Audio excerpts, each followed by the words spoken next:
Казвам се Галина Жишева и съм директор на Основно училище Свети княз Борис I в град Бургас.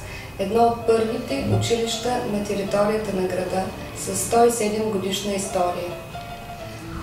Като директор на едно от първите бургаски училища по възраст и постижения, изразявам удовлетворението си от факта, че Основно училище Свети княз Борис I е първото пилотно училище на територията на град Бургас, на което има изградена съвременна и модерна площадка по безопасност на движението по пътищата. Площадката е изградена и официално открита на 15 октомври 2012 година.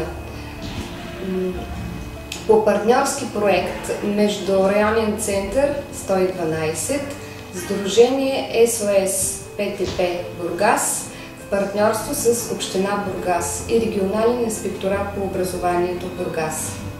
Практическите занимания на площадката съдействат за осъществяване на по-пълноценен образователно-възпитателен процес. Развиват реални умения на нашите ученици и издигат тяхната култура като участници в уличното движение.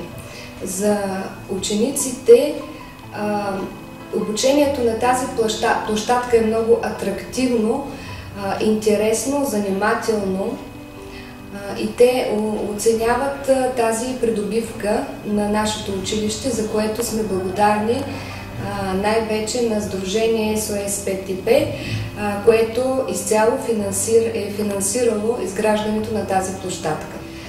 Площадката се използва не само от нашите ученици, използват и учениците от други училища и от дом Ронкали.